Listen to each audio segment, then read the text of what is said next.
Hey there, friends.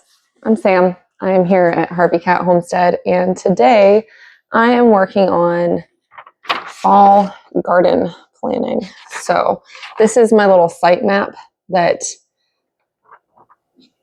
I guess it was last week. Anyway, recently I posted a video on like how I actually came about creating this. So I'm going to explain to you guys what I am doing and kind of how I've done it. First off, determining the space, which is exactly what we've done here. There are some things that are going to be changing, like this one weird, long, funky bed I am going to be removing, and we are going to do more of these smaller beds that are made of a material that's a little sturdier. So I'm very excited about doing that. We're also going to include some trellising in some of these. So that's the space.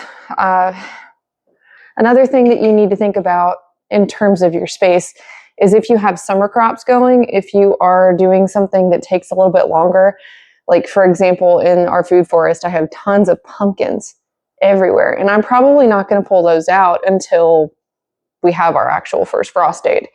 So, well, our actual first frost, not just the date, but the frost itself, because I would really like to allow them to continue to produce for as long as possible.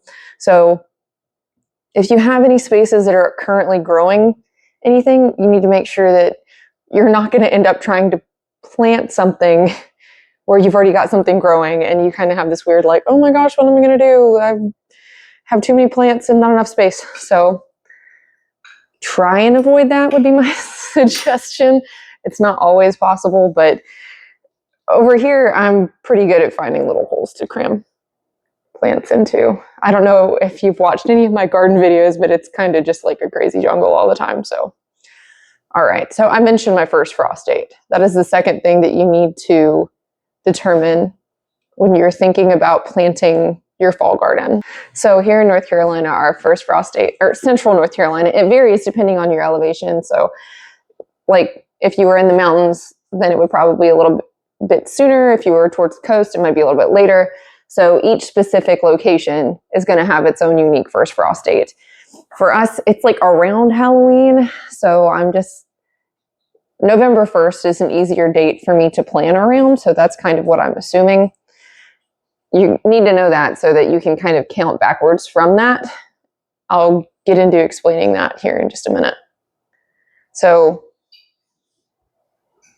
step 3 is one of the most fun steps anyways, and that's seed shopping. I do definitely believe that seed shopping is a separate hobby compared to gardening.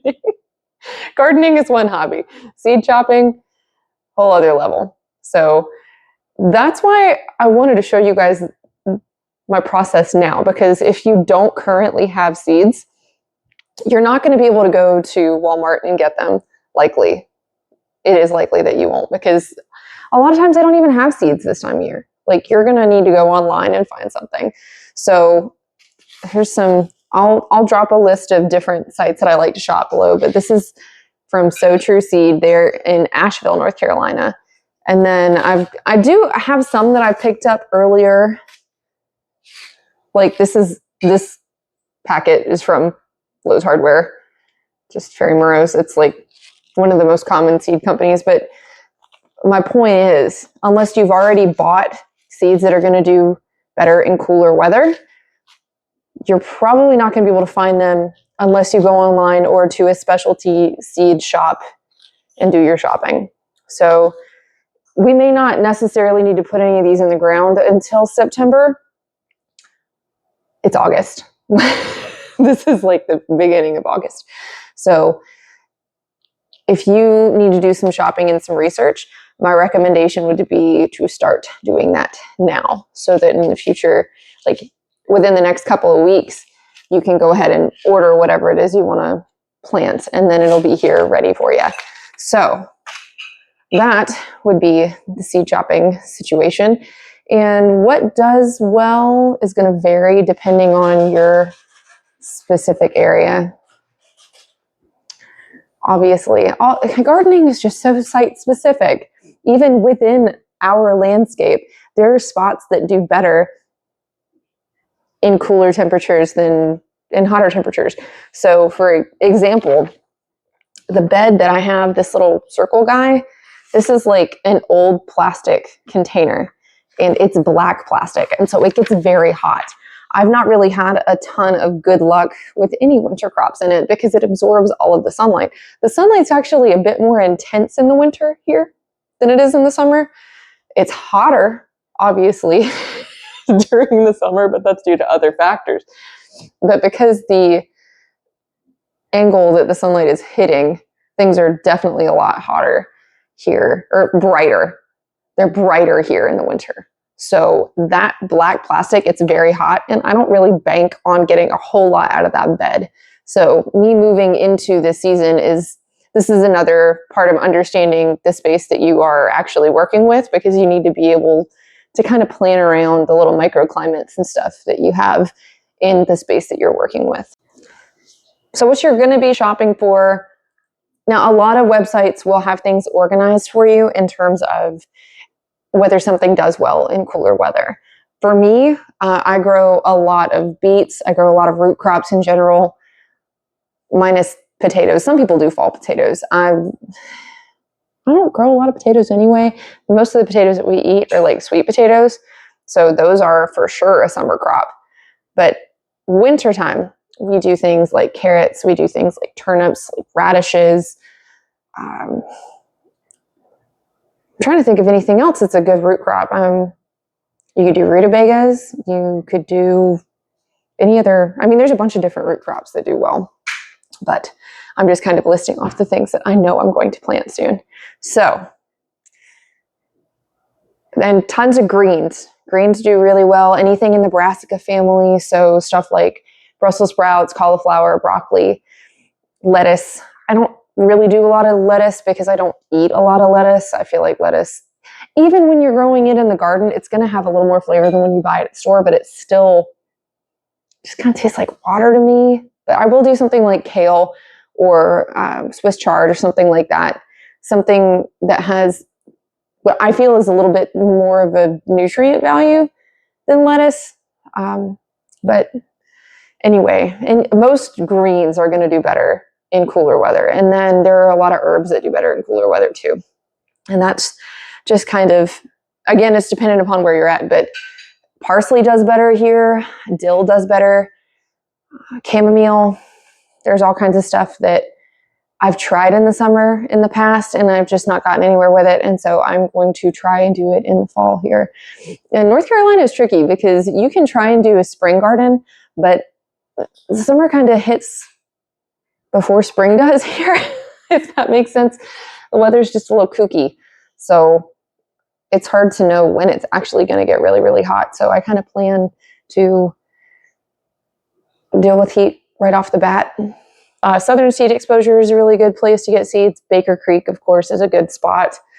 And then I mentioned So True Seed. That's just what's sitting in front of me. There are plenty of other spots like In My Gardener's good. If you've saved seeds in the past, of course, those are always good to use too. So that's our seed shopping. And then I will say, wherever you're shopping for seeds, there are seed companies that I prefer based on the amount of information that they give you on the back of the seed packet. So this is my daikon radish. So it gives you all of this information about like when to harvest, the days to maturity, the depth you need to plant at. And then there's information back here about like even how you can save the seeds. Just tons and tons of info. It's very, very helpful. So the more information, the better. There's one company that gives you just like bukus and bukus of information, but I can't quite remember what it is. It's kind of frustrating. Sorry. Anyway, I'll look in my seed collection and see if I can find what specific company it is. And if you do have seeds that you can't find information on, as long as you have the variety name, you can usually go online and find, when it's best to sow or any other details about it that you might need. So, as we were talking about each plant, some of these are going to need to be started indoors, and a lot of that has to do with the amount of time it takes for them to actually get going. So something like broccoli, something like cauliflower, it takes a good while for it to really move into production phase. So the earlier you can start them, the better. And you do have to do a little bit of math here. Sorry, I don't like math either, but starting from your first frost date, you kind of need to count backwards, because most of these seed packets are going to say if you need to start it indoors, they will tell you start indoors 4 weeks before your first frost date or 6 weeks before your first frost date. Most of the seed packets going to have that kind of timing that it's going to recommend, or if it says direct sow. Some of these are going to only give you information on direct sowing. Some of them are going to give you information only on if you're starting indoors. I do have a video out showing you like my seed starting setup. It's really pretty simple. It's just stuff off Amazon, just little lights and things like that on a shelf. So even one tray is usually enough. One tray is enough for me, but that's going to kind of depend on your family. If you are trying to grow to feed your family, it's, you know, the amount is going to vary depending on how much your family eats, of course, and how much you're wanting to store and how much you plan to use fresh and things like that. That is one thing that I really, really like about the fall garden is you're basically, once those root crops have grown, you're kind of just using the soil that they're growing in as like a refrigerator. Like you don't have to pull them until it gets hot. That's when things start getting a little yucky. That's when things can be a problem. But you don't have the same kind of pest issues and things like that in the fall and winter. So you can leave things in the ground longer. It's not like your beans, like your grain beans. If you get out there a day or so late to harvest them, they're, you know, too long to eat and like thick or flat. They're just weird. You don't really have that issue in the same way with any of these root crops. You might a bit with some of the greens, but again, it's not really going to be an issue until it starts really getting warmer. So that's one of the things that makes the fall garden just one of my favorites. It's less work. You have less weed pressure typically. You have less miserable heat that you're out there trying to work in. It's more comfortable in general. I just really love a fall garden. Plus, I really love the crops. Like I really love carrots. I really love beets. I love me some broccoli. Broccoli is a tricky one. Let me warn you. In order for one of those nice, big, thick heads to really form on it, it wants the perfect temperature. It wants to be like 56 degrees Fahrenheit exactly for a matter of 2 weeks, which does not typically happen here. And you can kind of play with varieties. There's different ones that do better. This is one of those things where a lot of people intentionally plant hybrid varieties because they're a little more reliable in terms of getting something like a broccoli to actually grow a head instead of just flowering. Because whenever they're flowering, they're just going to send up, instead of that tight head, it's just going to send those little buds out. And their flowers will actually open up. And obviously, they're not really edible as your traditional broccoli at that point. And that's a shame. So I really hope you guys don't struggle with your broccoli the way I do. But, you know, there are people out there who have very specific recommendations in terms of varieties. For me, I'm stubborn, admittedly, and I really just prefer to stick with heirloom varieties. And, you know, you don't have to do that. You could go hybrid if you wanted to. But that's the beauty of it, is we all get to kind of decide what exactly we want to do here. So I mentioned a little bit that you need to decide how much of each thing you want to plant. Of course, that is going to be dependent upon the amount of space that you have. And then it's also going to depend on how much you plan to eat. One of my biggest suggestions in terms of garden planning ever is please do not waste your time and energy growing something that you don't want to eat. That is, I feel like this is a common misunderstanding with people who are just getting into gardening. Personally, I spend about the same amount of time in my kitchen as I spend in the garden itself. And I would much rather be outside in the garden than in the kitchen. But you're growing something to eat. So if you're going to preserve that stuff, or if you're going to eat it, you have to cook it typically, depending on the crop, of course. But there's also things that need preservation. Like right now, I'm bringing in, on average, like a pumpkin a day, which is great. I love pumpkin. Like it's a nice starchy crop that's going to keep you fed for a long time. But mine didn't cure properly, which means I can't just leave. Oh, you can see them. So, sorry, those are black futsu squash. Those I think would probably store a little bit better than the pie pumpkins, the luxury pie pumpkins that I've got out there.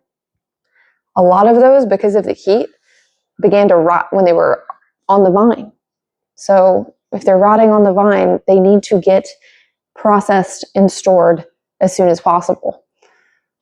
That's an aside. How did I get here? Anyway, it takes you more time in the kitchen than a lot of people think. So just be aware of that as you're going into this. Anytime you're doing any kind of gardening, you're growing food. So it's a gift. It's a beautiful gift. But at the same time, there are other, just like if you go to the grocery store and you buy a bag of apples, if you don't do anything with those apples when they get home, they're going to rot eventually. So just, yeah, I think we've all been guilty of that, right? Like we'll buy with the best intentions, like a bag of lettuce or something, and then it'll just sit in the refrigerator and rot because we forget it's there. So the beauty, again, of the fall garden is it is a lot more forgiving in terms of that. And those things can sit and wait right where they're at. Okay, so in specific planning, we need to consider what our space allows for. So this little map here,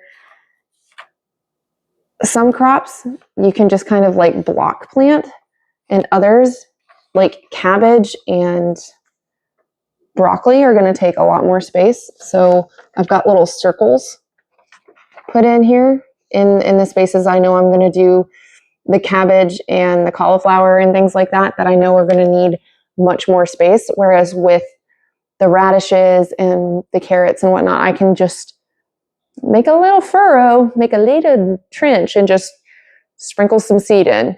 And that's it. Instead of, because they are content being closer together. I'm trying to think, like the majority of these plants that I'm getting ready to put in, well, not getting ready to, that I'm planning to put in the ground, like carrots, each carrot needs its own amount of space, but it's like 3 inches. It's like 3 square inches. As long as it has that little block, it'll be fine. So you can plant a row of onions like right behind it. So some things you can plant really close. Like I'm planning on putting my carrots and my onions really close together. There are some things that you may struggle with certain pests in your area. Like if you have a problem with aphids, you may want to put your onions a little bit closer to whatever green it is that you're planting that you know is going to be susceptible to aphid damage, because it's going to help drive those things away. But honestly, aphids I think have been the only pest that I've dealt with in the winter. They really like broccoli. So add that to the list of the things that my broccoli has a problem with. Anyway, whenever you're planning your garden, you want to consider something that you know might reseed, something like chamomile, something like parsley, something like nasturtium. Those things drop seeds. And even flowering carrot, they drop seeds. And so if you want to create a patch of something, or poppies is another good one. If you want to create a patch of something that's going to replicate itself into the future, you can plan for that now. You know, you can create kind of a little patch to put your chamomile, and know that hopefully, if these things make it to flower, next early spring or fall or whenever, you're going to have another little batch of them come up. So that's a really, a really cool thing. there's a handful of annual plants that are self-sowing like that. So, seeds just want to grow, and that's yet another beautiful gift. Okay, so with all of that basic information, considering spacing, considering needs, considering what I want to eat, let's get into my plan and the seeds that I plan on growing this year. Okay, so I'm going to start with things that I'm going to be starting indoors and planting ahead of time so that whenever the temperatures actually cool off reliably, I can move them outside and they'll do great. So we have Waltham 29 broccoli. I'm pretty sure all of these that I'm showing you are heirloom. So these have like a large main head if you can get them to head well, and then they also do like secondary shoots once you remove that big main head, so you can get multiple harvests off of this one crop or plant. And this one, it says direct seed outdoors 4 to 6 weeks ahead of last frost. I'm planting them inside. I'm planning on starting these like mid-September. Most of these I'm starting mid-September. There's a couple I'm starting like the first week of September. But this is mid-September, so I've written down September 17th. And once these are done, they're going to go along their driveway, essentially. They're going to go up next to some daikon radishes. And the daikon radishes will be direct sowed because they're a very, very easy crop. Another one that I'm starting ahead is cauliflower. This variety is amazing. I know that sounds silly. The name of this variety is actually called Amazing. It's not that it is the most amazing variety. I actually don't know that I've ever gotten these to produce for me, but with the head on a cauliflower, you want the leaves to cover the head. Otherwise, it won't stay white and it will actually move into flowering. They call that blanching because it keeps it white. So this is supposed to be a self-blanching variety. And each of them also specifies like the temperature that the soil needs to be. And when it says ideal temperatures, typically it is talking about the soil temperature, not the air temperature. So that's just something to be aware of when you're planting this stuff. And my cauliflower, I'm going to put kind of farther back. I'm going to put it with my kale kind of in the back corner. This is a brand new bed that I haven't built yet, so I'm operating on probably a little bit too much self-confidence in terms of planning the specific bed that doesn't exist yet. But we'll see how that goes. All right, that's cauliflower. I'm going to do some parsley. Parsley is great if you have rabbits. This is really, really good for their gut. So not only do I enjoy eating it, but they enjoy eating it. So it's a really good thing to have growing. And this one I have had it actually come back from seed too. So that's a good one. I like Giant of Italy because the leaves on it are huge and it's just easy to grow. So that's parsley. It's starting indoors. The cauliflower I'm starting the 1st of September, and then the parsley will be mid-September. Okay, and then we have some dill. My plan for this is to grow and harvest it and dry it. So this is the bouquet variety. I did this a little bit this summer. I got in the ground too late and it did not deal well with the heat. So we're going to do some dill. We're also going to do some cilantro. This is slow bolt. It's not no bolt. It still will bolt.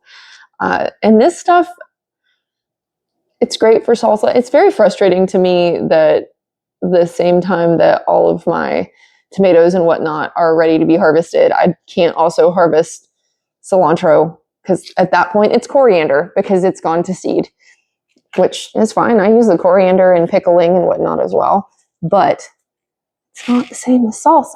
So, got a little bit of coriander for you. Coriander, cilantro. They're the same thing, actually, in case you didn't know. The next one that we're starting September 1st is Brussels sprouts.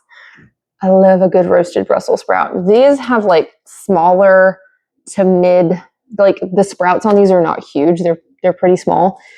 And I've only gotten them to actually produce here once. And I think a lot of that is timing, which is why I'm starting these September 1st here. And starting, again, these are things that I'm starting inside, and I will be transplanting out as soon as it's cool enough to do so. So this is the Groninger variety. I think it's Groninger, maybe. I think it's German. Anyways, it says it's an ideal choice for first timers.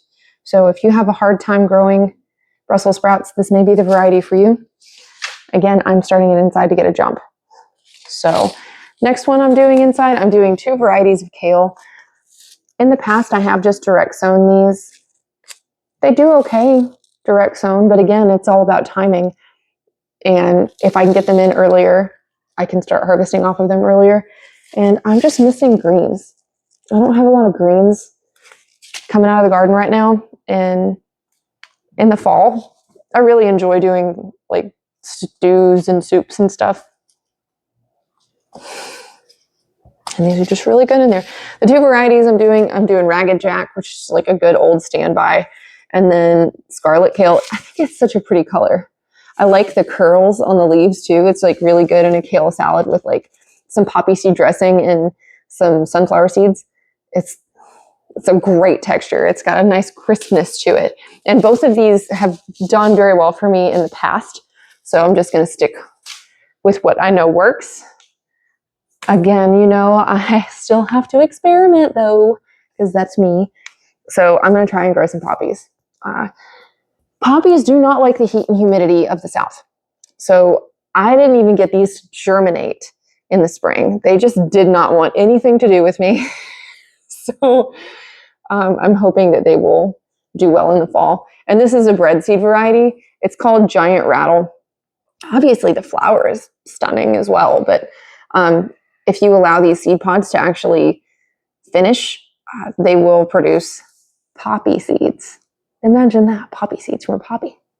So try that. And then we're going to try chamomile. I've tried chamomile many, many times. I've gotten it to grow, not gotten it to flower. And again, I think it's down to my timing.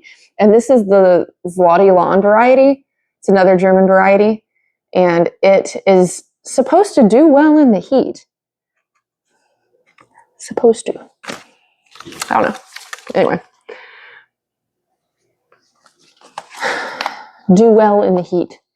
It's like, I don't know, just doesn't really work very well with chamomile. Okay, so those are all of the ones that I plan on direct seeding. Aside from my onions, I do have a video up about how I started those. You know what? Actually, let me go get them for you, and I'll show you exactly how good they look.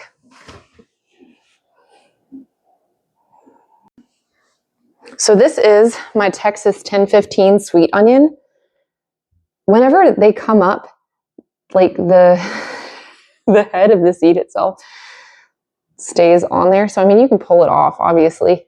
Like, I didn't even put any effort into it, and the little seeds popped right off onto my hand. But this is called overseeding. There are tons and tons. They are fragrant. I had these outside because we're actually having a little bit of like a cool spell here in North Carolina in early August. The highs are like barely 70. It's crazy. Anyway, that's perfect temperatures for these guys. So I've got a handful of, I've actually got 3 varieties of onions that will be going in alongside these that have already been started. So then we can move on to the plants that we are going to direct sow. So the one that I'm direct sowing, they either start September 1st or October 1st. And they are going to vary, obviously, depending upon the plant. So this is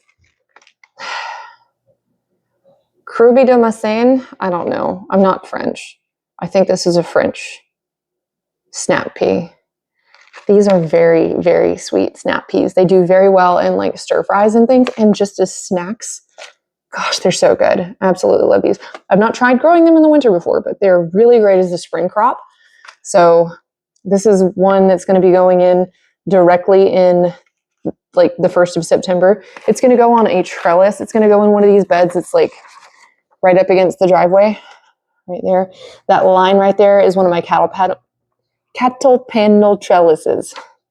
Promise I can talk. Both of these beds have trellises. I've noticed in the winter there are not quite as many plants that need trellising. Most of them are very low growing, but peas are one that is going to need a little bit extra help in terms of getting it propped up. So peas will be, September 1st. Sorry, I made a note. I was like, grow in C1 on strings. C1 is this funky little round bed I was telling you about. And I may try that just as an experiment. Right now I have that my Brussels sprouts are going to get transplanted into that. That bed's just so iffy. Like I told you, the heat, the sun actually warming it up. That may be better for the peas and the Brussels sprouts though. I might split the bed in half and just play with it. It also is going to kind of depend on how much other bed rotating I get done, because I don't know if you've paid attention to this. Like this map, this entire bed right here is going to be like, I'm planning to just not have it. So everything else is going to get really crammed in, and that one big chunk is going to be empty. So if I can really get on the ball and get some new beds built and everything kind of rotated through, then I'll have more space to plant things, and everything won't have to be so crammed up on top of itself. All right, next two, we are doing 2 different varieties of carrots. I love a carrot. This Danvers 126 variety is very, very reliable. I've just always had good luck with it. Like it forms nice, thick carrots, and they're not like crazy long or anything. They're just really, like I said, reliable, and they form nice roots, and they have a good flavor. They're pretty sweet. I will tell you, if you leave these in the ground until it gets hot, they are going to lose that sweetness. Any of these root crops, the colder the temperatures, the sweeter and like the more crisp the root is going to be whenever you harvest it. So this one is a Kyoto Red. This is a Japanese carrot. I've not tried this yet. This is a new one for me this year, so I'm very excited about it. It's not like a bright, bright red. You can kind of tell. So this is orange and this is red. So it's not a huge difference, but it's something. So both of these need to be seeded 4 weeks before your last frost date. Carrots need to be sown very, very shallow. Some people will put down like a wooden board, like they'll literally just sprinkle the seeds and then like put like a board on top of them so that they stay moist. But the trouble with that is if you're not checking it every day to see if things are germinating, then they're going to die because they need sunlight and they need air. So I traditionally have used the cornstarch method, and that works pretty well. I may show you guys a video on that. So those are the carrots. We're going to do, where am I going to put those? Those are going to be kind of in the center bed here. This is one of my really low growing beds. It's like 6 inches tall. It's very, very low, but it doesn't necessarily matter for carrots. So I'm going to butt those up with the onions and just kind of have alternating rows of carrots and onions. I'm not going to mix the rows between the varieties. Each row will be its own variety. All right, so we talked about carrots. Tatsoi. Tatsoi is kind of like, it's similar to bok choy, but it's more spinachy and it's lower growing, and it only gets about that tall, and it gets nice and wide. Like you can tell how wide this is. It's really good in soups and stews. It has this nice, like deep green flavor. It's nice and earthy. It's very nutrient dense. So really love me some tatsoi. That is going to go in the same kind of bed as the peas, like right up next to the house. I'm trying to kind of plan this space because I can't get into this side very well because it's kind of between the trellis and the driveway. And we have like this built up pad. So it's just tricky to reach. Anyway, I'm going to try and keep that simple to actually trying to plant something there that I don't have to get to all the time. So tatsoi. The tatsoi can go in October. It's going to go in October 1st because it likes really cool weather. It does not do well at all in the heat.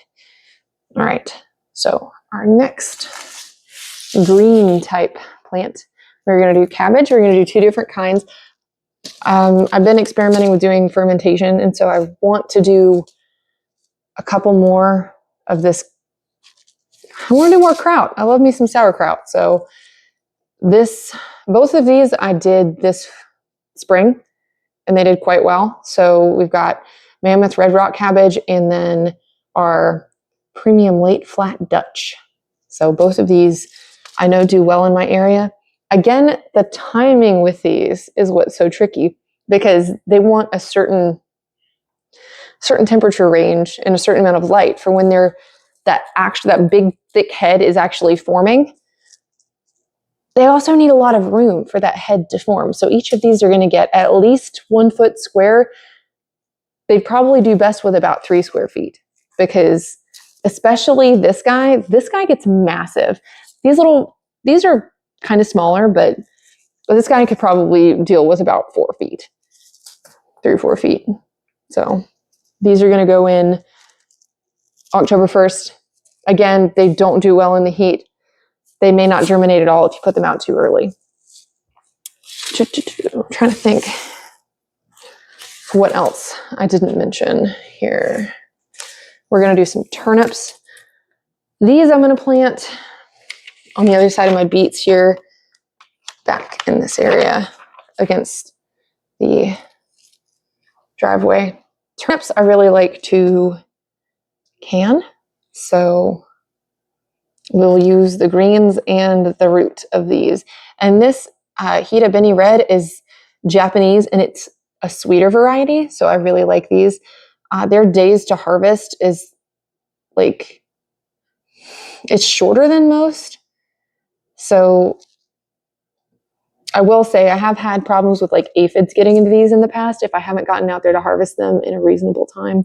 And they can get a bit pithy if you leave them in the ground too long.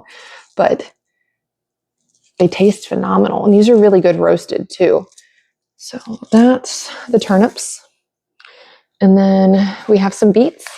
I've been trying to grow these golden beets for 2 years now, and I can't get them to germinate properly. So I don't know exactly what the deal is there. With my beets, I usually soak them the night before, so it's possible these just don't like being soaked. So I may try to direct seed these without soaking them, but a golden beet is going to have a little bit less of that dirt flavor. I really like the dirt flavor. I know a lot of people really, really don't. And beets are known for that real deep earthiness. So again, there's killer nutrients packed into that earthiness. But if you've got kids, or if you've got somebody that is in your family that really doesn't like that flavor, a golden beet is a good place to start. So that's worth a shot. I've done Cylindra in the past. That's done really, really well for me. But this year I'm going to try this Lutz Greenleaf variety. So I've got a golden beet and I've got a traditional red beet. I did Bull's Blood last year. That did pretty well for me too. Honestly, I think the Cylindra is a really good standby. But you know me, I got to be trying something new. I can't sit still. Always got to be experimenting. So those are our beets. And the beets I'm going to do in 2 different locations. One I'm going to do, they're both going to go in both of the beds that are next to the driveway, but one is going to be on the nearer side, one is going to be on the farther side of 2 different beds. So those are the beets. And I think the only thing I didn't mention is daikon radish. So I've not done daikon radishes before. I've done like the little French radish, like the smaller ones, but these are a good storage crop and they're larger. And so they're going to produce more. So I've heard people using these, like they get like 24 inches long, like they get big. So my goal is to use these kind of in place of potatoes and do like a mashed potato style thing or do them roasted. There's also a lot of really good Japanese recipes. I'm a big Japanese food fan. So there's a bunch of, like I was looking at daikon pancake recipe yesterday. So yeah, again, we're back to the, hey, if you know you like to eat it, try growing it. So I don't know that I've ever had any Japanese food that I didn't enjoy. We're going to go with some friends and get some sushi this weekend. I'm very excited. So a couple other things I didn't mention. These are just flowers. I say that. Nasturtium is edible. Nasturtium, I've got out there right now. This is like a funky trailing flowering plant. So its flowers are very uniquely shaped. They're kind of coming up and over, and they have like this weird little cup underneath them. They're pretty cool shaped, but both the flowers and the leaves are edible, and the rabbits love them. They have like this fun peppery flavor. So they're really good. And these will reseed too. This is the Fiesta Trailing Mixed Colors variety. So I like having a little bit of variation in the flowers. We're going to do some Pacific Beauty calendula. I've got some out there right now. I just think they're beautiful, and you can harvest these. The Resina variety is better for harvesting and use in like skincare stuff. If you're going to dry them, calendula is very, very good for your skin. But I don't have the right variety for that. It'll still work. It's just not going to be as strong. It's called Resina, calendula Resina, because it has more resin, quite simply. And then I have some flowering carrot seeds that I have saved from, obviously, the past flowering carrots. So these are from 2024. They're from last year. And these are like purple and white. Excuse me. So flowering carrot is not an edible carrot. It's just really pretty. It's really good for pollinators too. So they usually start to flower around when it starts to get warm. They take a good while to really get going. But as soon as it gets warm, there's like a bunch of little waspers and stuff all over them. So it makes me happy to have something to feed the little bees. Really, with that, the best thing you can do is having like perennials and stuff in the ground in terms of feeding your bees. But those are all going to kind of go, those flowers that I just mentioned, they're all going to go in the food forest space. I will have space to put them before ripping out pumpkins, because there are things like the cantaloupe and the watermelon that are going to be gone before these need to go in the ground. So yeah, that's our fall garden. I'll keep you guys posted in terms of like when I start seeds and fun things like that. But yeah, that's what we got. So if you have any questions, or if you're curious about specific varieties that I'm using, or if you have any questions in terms of like how to plan things or anything like that, please let me know. I am here to help you. I want to share my experience so that somebody else can benefit from it. This is not about me. This is about you guys. So I'm really grateful you're here. Thanks for hanging out with me and for listening to me kind of drone on a little bit about the varieties that I'm planting. Again, like the freedom involved in trying different things is just so much fun for me. So I'd love to hear about what you're planning on putting in the ground this year too, in terms of your fall garden or anything like that. So yeah, just let me know. This has been Sam at Harvey Cat Homestead. Thanks for hanging out with me. I hope you have a beautiful day. Bye.